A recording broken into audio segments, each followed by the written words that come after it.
Welcome to Bridging the Gap. I am Jack Johnny Angel Hunt. This is my partner, Byron Nash. How you feeling today, man? I'm feeling all right, man. Anything new going on in your life? New music. That's what I hear. Yeah, I've been in the recording studio with the band and working on songs and trying to dive back into songwriting and forget how much that, that's sort of the core of everything, especially when you get, having a song at home and then going into the studio, you can kind of really see it form, Yes. and kind of come together in these different parts. So. It's two different faces, right? It really is. It's It's one thing sitting on my yeah. couch playing Yeah. a song, and then I go in the studio and you hear it back, you're like, oh, I need to do this, So I've been getting much more into the craft of songwriting lately. That's kind of crazy because when you're thinking about being a musician and a songwriter, my partner, Gary Bubba Daly, has written a lot of songs. And two of us together have written a couple, and with our partner Al. And we've written 3 or 4, but where we got our most recognition was doing commercials. Oh, well. We were writing some commercials for people, and it's kind I didn't know that. Yeah, Okay. it pays probably better than it does our own That I recordings. knew. I did know that part. I just didn't know that you did that. That's great. What got you into that part?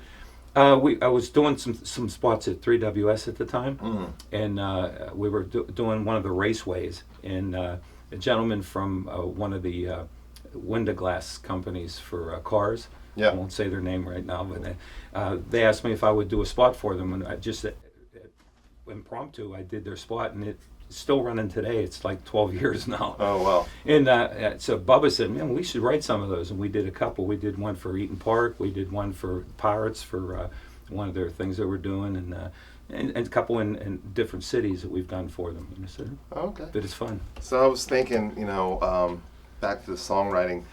When I get into the studio, I like to listen to a lot of my favorite songwriters, Yes. and that kind of leads me into the record of the week. Yes, Yeah. yes. All right, mine, the one and Uh-oh. only Prince.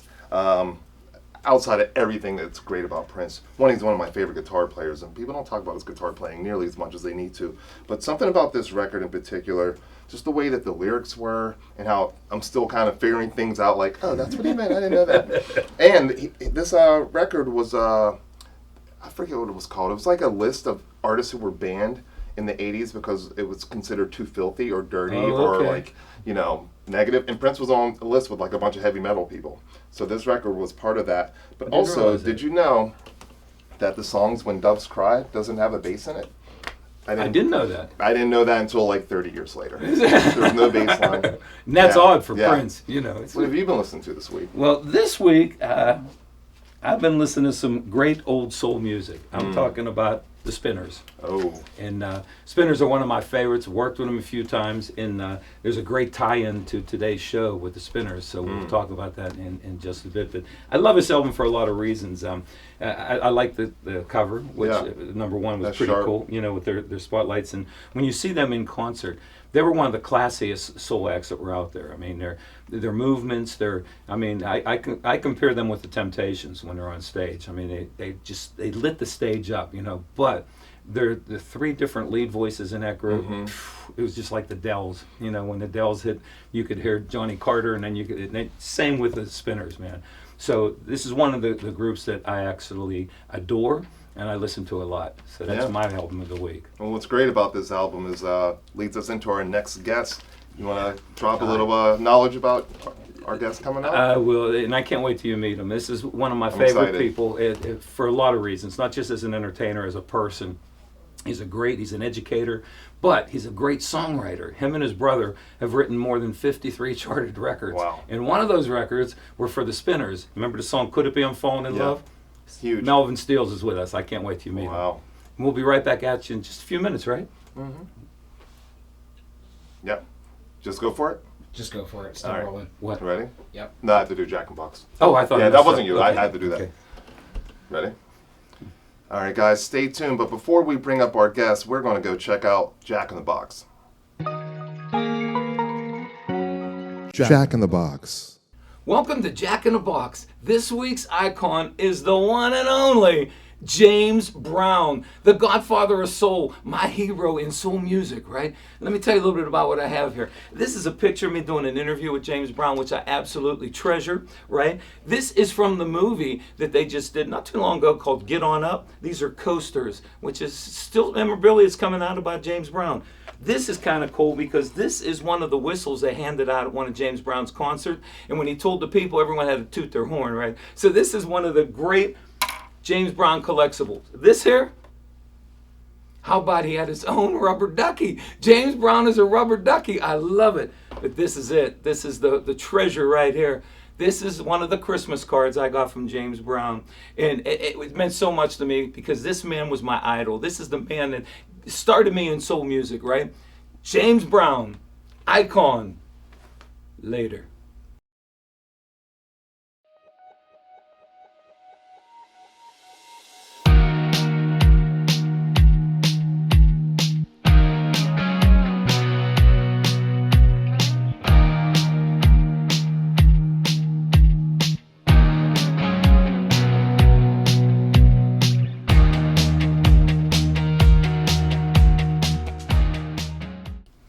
Welcome back. We're going to be talking in just a second. I wanted you to meet this gentleman first. This is one of my dear friends. This is the great Melvin Steals from Lyric and Mystro, which he'll tell you about in a second. But I wanted Byron more than anything. It's an honor. Pleasure to meet you. Thanks for coming on the show. Because Byron's a songwriter also, so, you know, talking to someone at your statue, which we should probably tell them about your statue. This man has at least 53 charted records that he wrote for some folks. And my favorite, of course, is Could It Be I'm Falling in Love for the Spinners. That's why I was talking about him earlier. But Melvin, you've told me this story 1,001 times, but I know when you and your brother first started writing music and how it all started up at college, right? It started before then. I know, in the It started in the bathtub. Yeah, we were 8 or 9 years old, and we both could fit in the bathtub. And I forget what the radio station was back in the day, but we would listen to those songs, and then we would try to replicate them in the bathtub, and we would make the sounds, and then we took our show on the road to our living room on the second floor, and my mother heard us, and she would yell up, "Cut that! You sound like a pack of wild dogs." But that got us rolling. Yeah. And going to the church we went to, there was a lady in there, Mrs. Scrutch, and she was our Mahalia Jackson, and had a sister who could sing. But that music, our parents were in the first generation for the Great Migration. They came up in the 1920s, and a lot of people in those churches, there was a lot of emotion in there, and that emotion found its way into my brother and me. And my brother just wanted to learn how to play the piano, and he would go to various people. And when he found out Eddie Holman was at Cheney with us, there was a place called the Snack Bar, and Eddie was walking through the snack bar, and my brother stuck his and that's how they met. Oh, wow. And Eddie and my brother became very close friends, and wherever there was a piano on the campus, they were in there playing. They got thrown out, I don't know how many buildings, but Eddie taught my brother how to structure a song. And my brother really put more time into that music learning with Eddie and other people like Tom Bell. Tom Bell told my brother something musically that led to the writing of Could It Be I'm Falling in Love. So we were there when the Philly Sound began. I can remember as a college student at Cheney State, Kenny Gamble and the Romeos played in that big gym. And they were, they weren't big like they were then, but they really got big after that. Well, tell me what it was like to get into the music business as a songwriter back then. How did that work? Like, I'm not sure how it worked back then. I'm just kind of curious, Well, you had to bring something. Gamble and Huff, Tom Bell. If you couldn't perform well, they would let you know. In fact, I can't think of this guy. He came. He was a big singer, and he came in, and they listened to him, and they said he's not strong enough. They like people like a Teddy Pendergrass. Yeah. You know, if you could Yes. Belt bring it. really like Yeah, touch people with and it. it was just a wonderful thing. Some people in Philly who don't get the credit, I guess, like the Funk Brothers at Motown, there was a process. Huff would come in, and the guys in the rhythm section, Earl and Norman and Baker, and they would take a song. Huff would have an idea, and they would jam with it, and they would work out all of the parts of the song, and then when it was all like it should be, then Gamble would appear. Yeah, it show up. But it's just to hear that, it was just awesome to be in that environment with those kinds of people and the things that they did. Yeah. You know, one of the things that impressed me the most when I first met you, Melvin, how we were talking about you as a songwriter and this and that, and you gave me the sheet with all the songs on it. And then I saw at the very top, the Four Perfections, and I went like, you know, I play that song a lot on my radio shows. And you go, I was the lead singer of the Four Perfections. I just love it. I mean, that's the history there. Yeah. And I have a lot of friends in Philadelphia. Eddie Holman's one of my dearest friends in the business.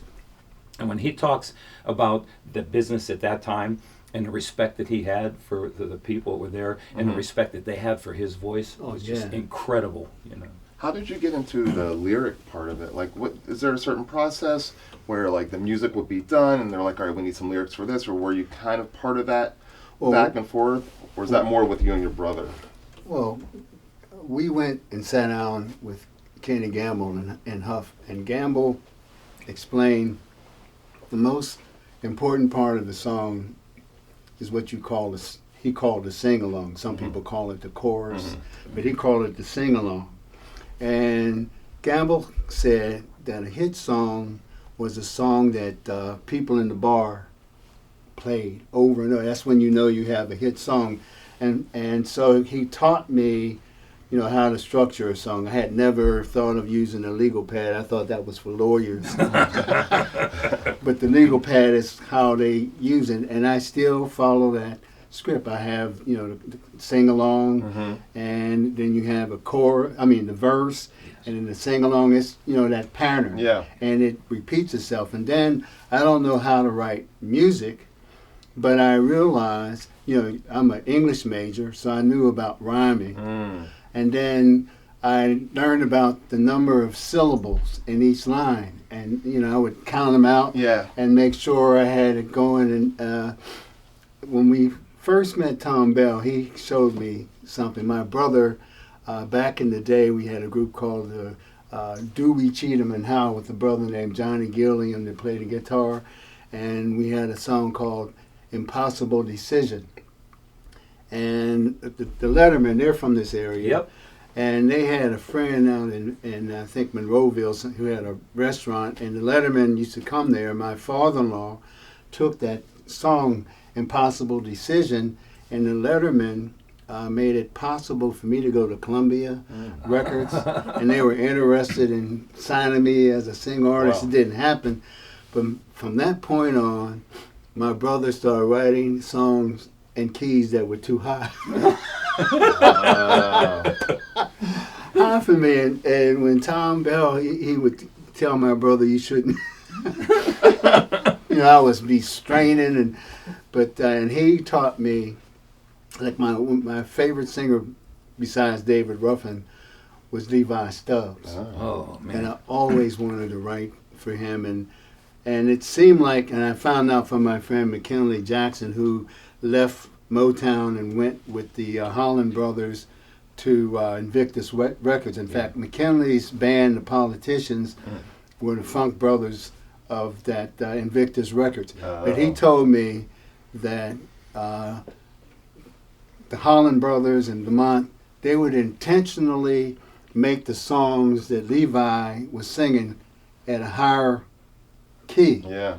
So he had to really Push it. and he pushed it, but that sense of urgency, there was Yeah. something in his voice, and it wasn't as melodic as some people, but it was, You could feel it. yeah.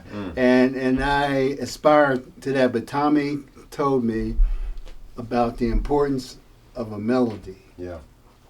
And that melody, you know, that stayed with me. And when my twin brother plays the piano, or if I hear music that I like, the words come to me. Oh. And I began with the, Could It Be I'm Falling in Love?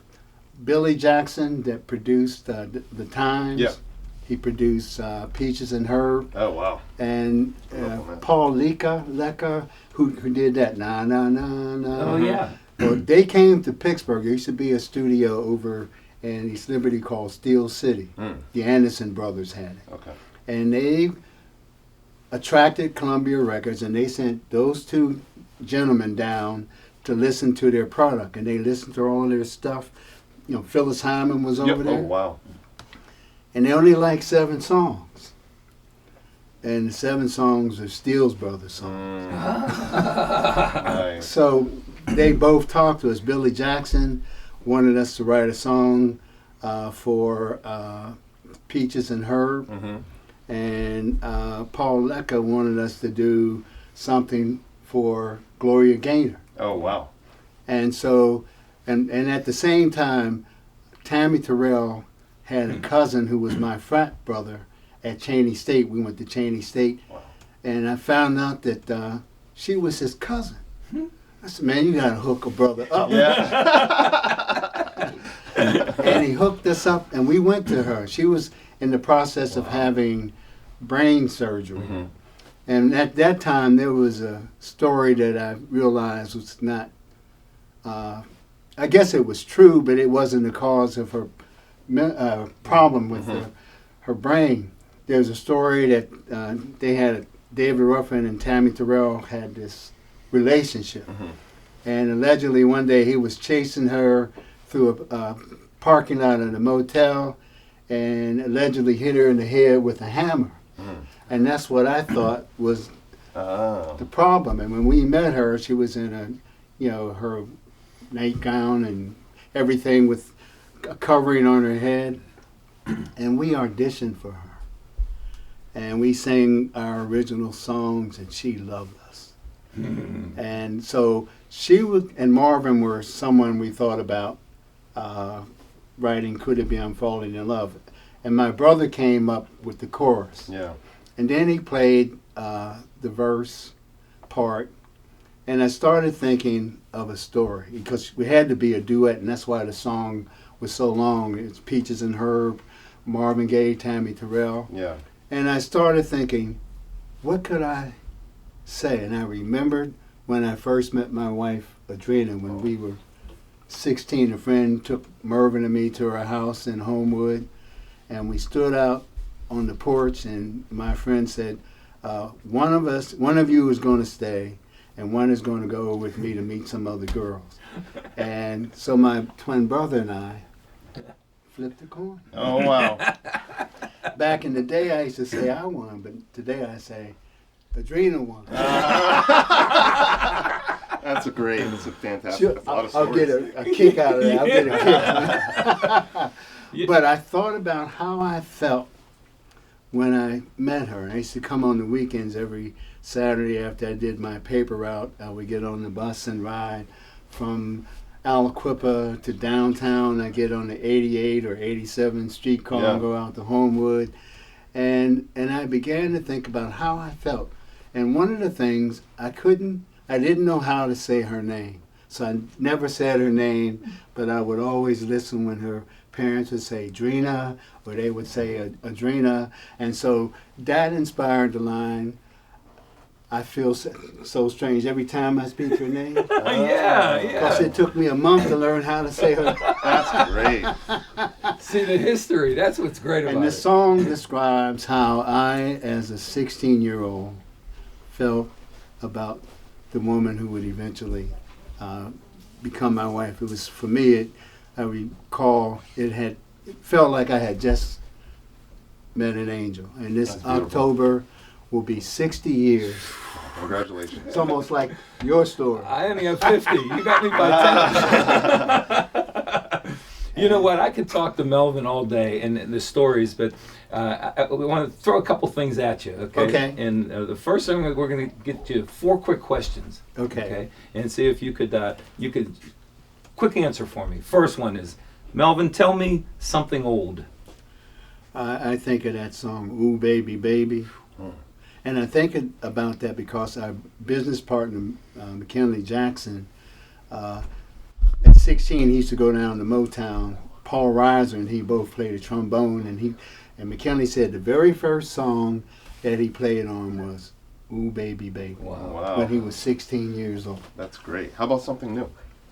New is what we've just done, a song called Say Hello for our good friend Russell Tompkins Jr. And it's a song that we wrote over 40 years ago when Lou Rawls did that song You'll Never Find. Yep. Mervin came up with this song. The title was Say Hello to the Fool. And Norman Harris and my brother tried to get Eddie Holman to sing the song. And Eddie Holman steadfastly refused. He said, I'm not a fool. I don't want. Right. He refused. And several months ago, we were in the studio, Morning Star up in Norristown, right outside of Philly. And Russell Tompkins happened to be in the studio when we were putting this track down. McKinley came in from Detroit. We have a Philly band with Alfie Pollard, who was Teddy's keyboard player. Wawa, they call him. Wawa was Teddy's guitar player. He plays like Norman Harris. We had who was the drummer? I can't remember the drummer, but we had the OJ's bass player, Jimmy Williams. Oh, okay. So we had this concept of Mo Philly sound. But McKinley was there, and Russell was sitting, because I had someone else in mind, but Russell was sitting there, and McKinley could hear him singing the melody, and my brother Mervin's girlfriend was sitting next to Russell, and she said, you ought to sing that song. And when you have an opportunity to have an iconic vocalist like Russell Tompkins singing your song, then we You gotta do close it. that deal quick. Yeah, you got to make that happen. And ironically, Russell Tompkins played a major role in getting Could It Be I'm Falling in Love to the Spinners. Oh, wow. Oh. Okay. My brother and I went down to see Tom Bell in the Schubert Building, and we had written a song for the Stylistics called I'll Never Get Tired of Loving You. And we played it for Tommy, and he said, I like that. Put that on a reel. And as Mervin was going out the door, he suddenly wheeled around and said, there's another song I want to play for you. Yeah. And he sat down at the piano, and he played Could It Be I'm Falling in Love, and I sang it. Wow. And Tommy said, I love it. Put that on there too. Nice. And so we went down there thinking, wow, we got a shot at the Stylistics. Tommy never used either one of those songs for the Stylistics, but he was negotiating with Atlantic Records. He left the Delphonics, and he had the Stylistics, and they gave him a list of artists, and he went down and he saw the Spinners. And he had played behind the Spinners at the Uptown Theater. He was the house pianist. Yeah. And he played for them up in New York because he played at the Apollo Theater. And he knew that they could sing. And so he said, this is the group I want to do. That's great. And Could It Be I'm Falling in Love was one of the first 4 songs that he took to Detroit.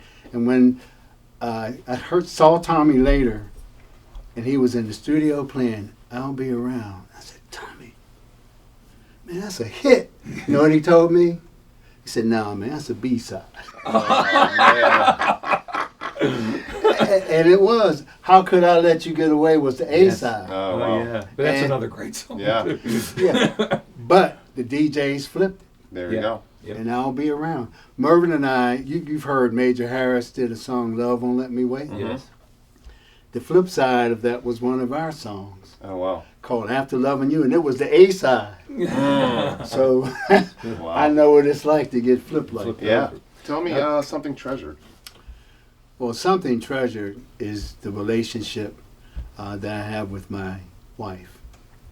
A man who has discovered the beauty, the joy, and the wonder of loving one has found a rare and wonderful thing. And when I look back 60 years ago and where I am today, you know, I can remember once I took a year off to pursue music. And when you take a sabbatical, you only get half pay. So every Sunday, my wife would get our children in the living room and they would have a Bible study. And then after the Bible study, then they would hold hands and pray for that fool down the hall who put the family in jeopardy. And through that, you know, one day I did join the circle. And I held hands and I prayed with them. And the following Tuesday, I got a check for $1,000. Wow. The song Honeybee, my twin brother Matt from Whammo and I wrote that song Oh, wow. for Gloria Gaynor. That was her first hit record. It was a big disco Wow. record. That's crazy. And but I think about my wife during that period, That's saying that great. prayer and getting that $1,000 check. You know, we're not rich, but we are rich. Yeah. And tell me something true. Nobody else would know. Something true.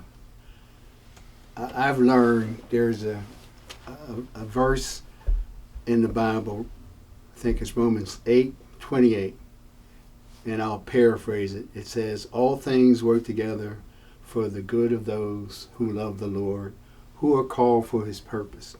And when I look back from whence I have come, and I've had cancer twice. I'm on my soon-to-be third pacemaker. I had my knees done, bilateral knee surgery. I was sent home with a staph infection. And I had to spend 38 days in a skilled care facility. And while I was there, I learned that 150,000 people die each year from staph infection. Wow. And when I look at my brother here, and the story he told me about his wife, and I would come here often, Yeah. and he, couldn't figure out how am I going to save the love of my life. Yep. So all things do Yep. Yep. work together for good. God is for real. Amen, man. I'm with you there. That's the truth, and I know it. And I don't know what the future is going to hold for me, but I have faith. And faith is like courage. That's going forward in spite of your fear. Amen. Amen. It's been an honor to meet you. It's Thank you been for your a pleasure. time. Thanks for coming on the show. And before we're going to go away just for a second, but before we do, we're going to try to do something. We're going to jam something. I don't know what it is yet. We're going to jam something in just a few minutes, right? Okay. And come right back for Byrons Bodega. All right, cut.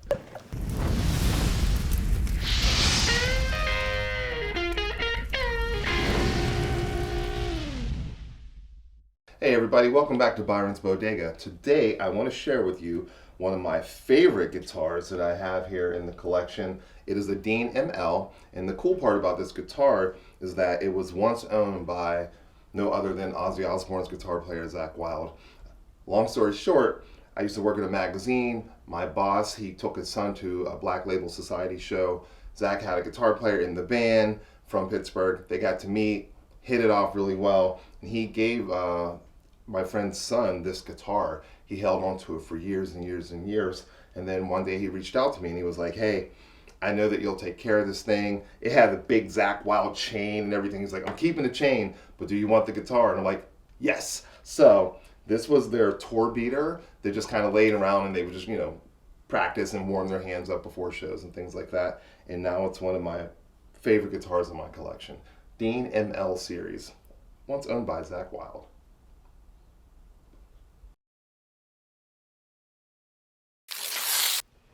Since I met you, I've begun to feel so strange. Every time I speak your name, that's funny.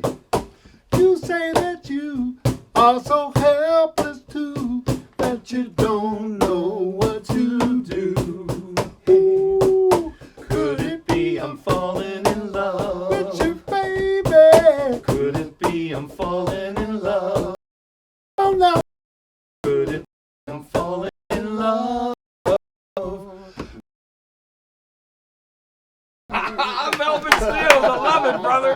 There, my Much for coming on the show. It's been an honor. it's my pleasure. Really has been. And I was telling them about